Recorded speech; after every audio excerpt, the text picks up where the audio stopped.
Hello, everyone, and welcome to the Options Mentor. Well, another week of the market climbing. Once again, quite hilarious because a week ago, Friday, the market went down pretty significantly on the jobs report being bad. And then it went up this past Monday pretty significantly on the jobs report being bad. You can't beat it. You can't try to understand it. That's why we like our style of being non-directional. So then we went up all week. They thought, okay, we went up on Monday because the jobs report was bad. Maybe they'll cut rates, even though the week before the Fed chair said at the press conference after their meeting, they weren't necessarily inclined to do it in September, wouldn't rule it out, but wouldn't rule it in. And the chances before he said that were 40 something percent that they would cut in September. Then he said, I don't really know if we're going to or not. And he went to 89% last week. Once again, absurdity on parade. But that's what we deal with in this market every day, don't we? And let's take a look at the chart here. Just for the last week, as I said, we did that deep dive back on the first, and then boom, boom, boom, boom, up on hot air. So anyway, we're up near the all-time highs again, about 30, what is it, 30 points or so away. And it's 64.27. We banged around a little bit on 6,400, couldn't quite do it. And so couldn't get through it. So we'll start this week out. Who knows how? Might be a continuation of the uptrend. Um, it's a lot of the traders I work with are talking about, it's never going down, so let's just bet on it going up and then it'll go down. There's a lot of truth to that. I always feel that way after I position myself for it going up, then it'll go down. But as long as I'm positioning it for myself with a little bit of downside, you get this happening. It's just all kind of, I guess you could say, a little sarcasm with the market. But volatility itself actually has also been going down. We're down to just over 15. So as you guys know, I've been talking about time spreads and long Vega trades when we were at 17 and change, even 18 on the VIX. So if you like that idea, then don't you have to love it now when the volatility is even lower? You have to like the idea of getting long volatility even more here.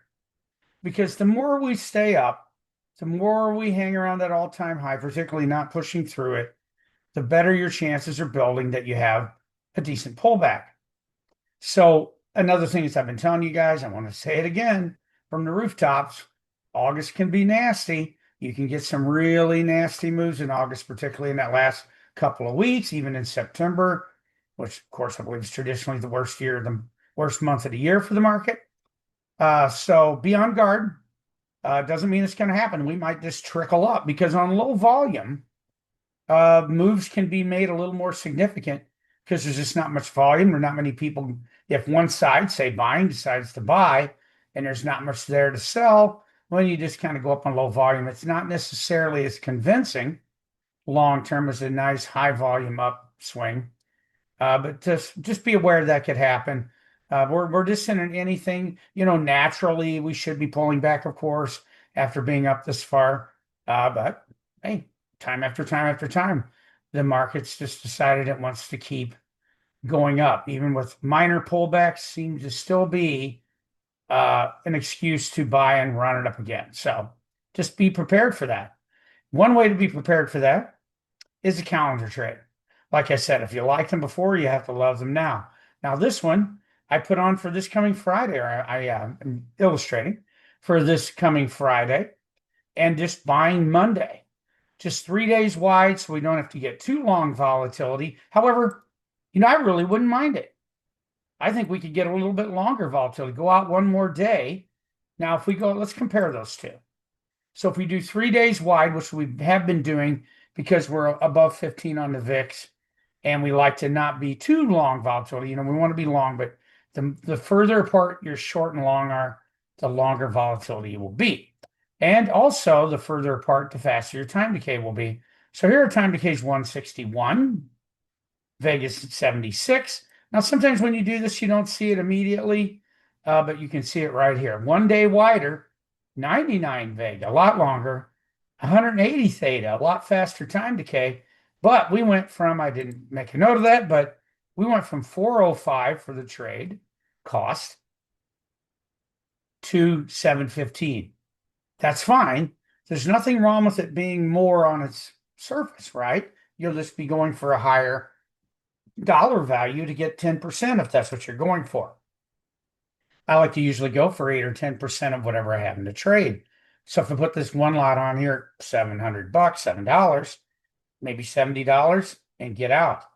That would be my plan in general for that. So I wanted to also show you one other thing. What if we do this with calls? We can see if we do it with calls, our break evens are 62.90 and 64.89. So basically, what is that? 200 points wide. If I do it with puts, it's a little cheaper. My break evens are significantly further in, 63.20, 64.40. Now, over my trading career, 20, 25 years, puts and calls calendars, many times you could put them on and look at them, and there'd be very little difference. You could look at the graph and switch back and forth. You'd see very little change. But because of the demand for calls in a bull market, as I've been telling you guys, you get calls are more expensive, but they also give you a little more width because there's just more interest in them. The more interest in an option, generally the better fills you're going to get, that type of thing. Doesn't mean you can't, I don't, in SPX, I'm not too worried about open interest because it's going to fill in if it isn't there already. It's a very high volume product. So SPX options, that is. So I don't get too concerned about it. If you're trading some individual stocks, yeah, you really need to look at open interest or you could have a very tough time getting filled on things. But I like the call calendars a little better just for that width. I don't mind a bit being 4 days wide, get that faster time decay. Now this trade, expires this Friday. I'd look to be out of it most likely by Wednesday, maybe Thursday. I've found lately you don't want to be in them on expiration day. I've had it work, I've had it not work, but it's very hit and miss. It used to be if you went into expiration day, but still I've always tried to avoid.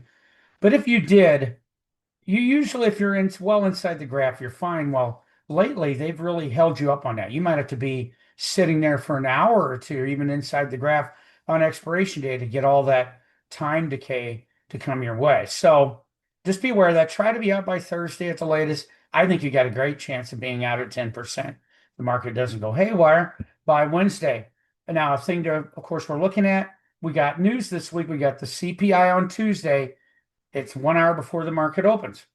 You have the PPI on Thursday, but I think that'll probably pale in comparison to the reaction to the CPI, a big inflation number. The market will like it to be calm. They don't want it to be hot. That, the Fed's always worried about inflation being higher. They don't want to cut rates then.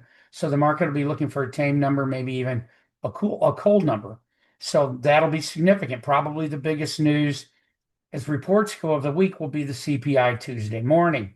Now, we also have a ton of Fed speakers all week long. So you'll notice that whenever they speak, you can have, what happened there? That weird movement in the market intraday. Well, a Fed speaker said something that made it look more or less like they're going to cut rates next month. So you'll have to endure a little of that and we'll see how it goes. But I do like the calendar here. As always, I do these on a Sunday. Something crazy happens and we open up with some giant gap down opening and volatility spikes. Obviously, you wouldn't want to do this. I like even better.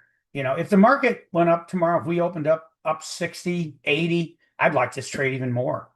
Why? The volatility would go down and there'd be every time we go up to these all-time highs, really, we're just, in my mind, you're building on that chance, a better chance of it coming back. So I don't mind being long volatility at all. So that's what I got for you this week. This is 4 days wide. You could do 3. Oh, that's right. I wanted to show you one other thing. So, hey, if you switched off right when I said that's what I got for you, well, then you missed this.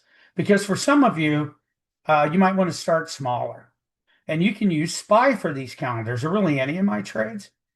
And the debit for that is only, look at it, $43 per contract. You could get in this. Now, it's just a 3-day wide. And certainly, now, some weeks you can't get these 3 and 4 day wide. The Mondays aren't always available, but this week they are. So you could do the 18th or the 15th and the 19th, a little more theta, and that's fine too. So if you want to mimic what I just showed in the SPX 4 days wide, this week you can do it in the SPY, much cheaper.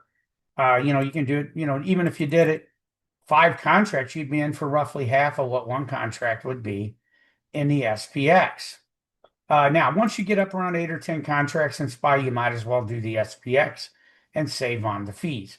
But SPY's fine to do these in. Of course, SPX is what I use, but SPY's a great learning tool along with paper trading, which you should be doing with any strategy you haven't done before to make sure you understand it and it works for you. All right. Hey, don't forget to check out all the links in my description. I think we're 5 in a row now at like 10% in my trade alert service. We're up over 50% for the year. Check out how you can join me over there every day. And also don't forget to hit the like, subscribe, and notify buttons here for my channel. I appreciate it. And I'll talk to you guys next week. Have a great trading week. Bye-bye.